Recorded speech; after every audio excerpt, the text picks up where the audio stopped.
This man needs to climb the world's tallest tower to save his family from a fire after a group of terrorists attacked the building and kidnapped his family. The story begins with Will Sawyer, the leader of an FBI hostage rescue team. The mission goes badly after one of the criminals performs a kamikaze move, killing himself and a number of others. Will barely survives and is badly injured. Years later, we see that he lost his left leg that day. He lives in the world's tallest skyscraper with his wife, Sarah, and their twin children, Henry and Georgia. The creator of this 225-floor building is entrepreneur Zhao Longji. After losing his leg, Will quit the FBI and started his own private security company. He currently works in Pearl, and they allowed him to live here with his family. Ben comes to take Will to a meeting with Zhao. After a long ride in the elevator, Will meets with the owner of the building, Zhao, the security director, Ajani, and the insurance writer, Mr. Pierce. Will's job is to assess the safety and security systems. In the meeting with Zhao, he tells him that the computerized fire and security systems have passed his tests, but he needs to look around the facility more. Zhao gives him a tablet that only Will can access with his face, and takes him to a room where a bunch of mirrors pop up from the floor, reflecting at different angles. Later that day, Will rides with Ben on a boat when a thief steals Will's bag and cuts him with knife. In the basement of Pearl, a worker sees a wall breaking and approaches it. Hands appear and strangle man to death. The killer is a man named Chorus Botha. Ben is helping Will after an incident, and luckily, Will's tablet was in his jacket. His wife calls and tells him they're back at Pearl because Henry got sick. Suddenly, Ben pulls out a gun and reveals he works for Corey's, and demands Will give him the tablet. A confrontation breaks out, and Ben ends up injured. In his last words, he tells Will that his family wasn't supposed to be back at Pearl yet, as something bad is about to happen there. Meanwhile, Kors and his men start a fire on the 96th floor. Will looks out the window and sees the fire at Pearl. As he tries to leave, shots are fired at him, so he escapes through the fire stairs. However, one of the Kors associates, Zia, zaps Will with a stun gun and scans his face on a tablet and is about to kill him. But just then, the police arrive and start shooting the criminals. Zia manages to escape, and Will takes the motorcycle and heads towards Pearl. Zia and her men enter the off-site facility and kill all the staff. Using Will's tablet, they disable the fire prevention measures. Two security guards come out of the elevator to take Sarah and the kids up to the top floor when fire shoots up the elevator shaft and explodes out of it. Meanwhile, Will sees on a TV that the police are after him, believing he disabled the fire prevention measures. The hacker tells Zia that the tablet can now be accessed without facial recognition, and Zia shoots him.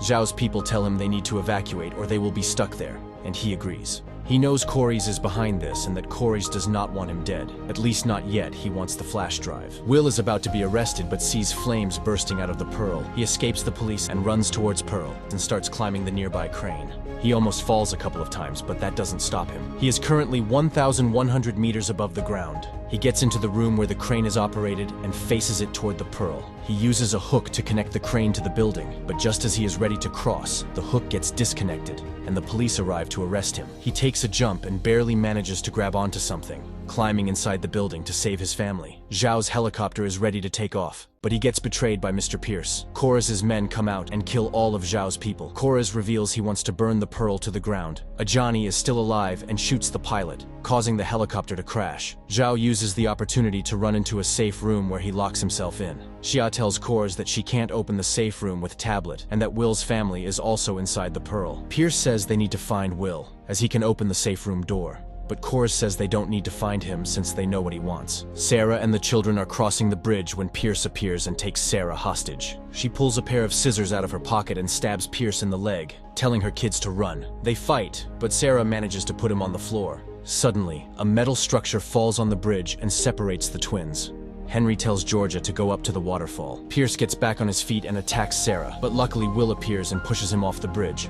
He places a wooden plank and holds it for Sarah to cross and get to Henry. She puts him on her back and jumps just before the plank falls. Sarah and Henry enter the elevator, and Will cuts the cable, sending them down. She uses the emergency brake to stop the elevator and escape the chaos while Will needs to save his daughter. Two men appear in front of Georgia, and Will fights with them but is outnumbered. Corey's wants him to open the door. Will says the only way to open it is from inside or if the fire alarm level triggers it. This can't happen since Corey's took the entire system offline. Corey's threatens to throw Georgia off the roof if he doesn't bring him the flash drive that Zhao has. They take Georgia with them, leaving Will on the floor. He sees a news broadcast and is happy that Sarah and Henry survived the elevator elevator fall, Sarah describes to the inspectors the man in charge of all this, and they show her a bunch of pictures from which she recognizes Kors. The police wonder why Kors trapped himself in the fire and cut off his only way out. One of Kors's men had a container with the word siren on it, which turns out to mean parachute. They conclude that Kors and his men will most likely jump out of the building and land nearby. The subroutine panels that control the doors are behind the turbines. Will smashes a window and almost falls, then takes a rope and ties himself to a piece of decoration, making sticky gloves with duct tape.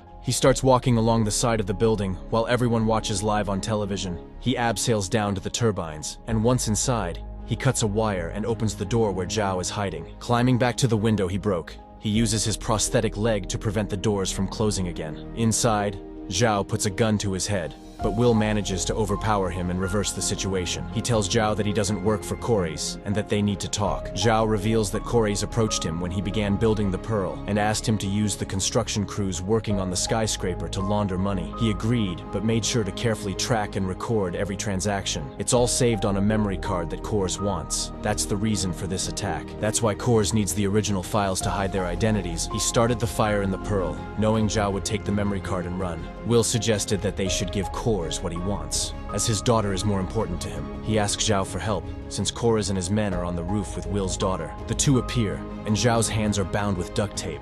Zhao frees himself and points a gun at Will, demanding a parachute.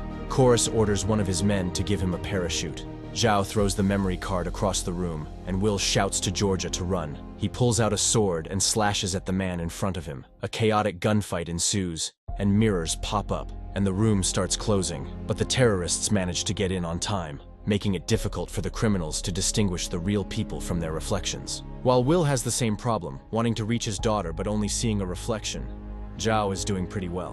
While everyone else is very much confused right now, Kores starts dropping a bunch of grenades and breaking the glass. The fire is getting worse and worse, going up towards them. Will almost gets strangled and pulls the guy's parachute, making him fly off the building.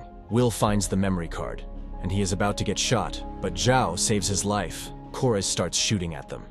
Meanwhile, the police begin attacking the area that is likely to be the drop zone for the parachutes. Sarah is inside a police car and sees Jia is about to shoot a police officer. She slams her with a car door. She honks the horn, alerting the police. As Sia is strangling her, a police officer appears and points a gun at Sia. Sarah knocks her out and finds her husband's tablet. Meanwhile, Zhao gets shot by one of the bullets and is badly injured. He gives Will his gun and tells him to go and save his daughter. Will finds Kores and tells him to turn around. But Kores has Georgia and threatens to blow them up with grenade, or even throwing Girl off the building. He demands that Will toss him the drive. So Will drops the gun, and we are met with one of the coolest movie scenes ever, as Will tells him, "I'm actually standing behind you," revealing he was just talking to Will's reflection. Will kicks Kores over the edge and grabs Georgia. The grenade explodes, ending Kors's life before he even hits the ground. Back inside, Sarah uses Will's tablet to restart the building's control system. The fire prevention measures come back online, the sprinklers activate, and the fire is extinguished. A helicopter arrives to bring Will, Georgia, and Zhao down to safety. Inside a helicopter, Will returns Zhao his memory card, and Zhao tells him he will rebuild the Pearl. When they finally got down, Will joyfully reunites with his family, and that's where the film ends. Make sure to subscribe and turn on notifications so you don't miss a new video. Thanks for watching.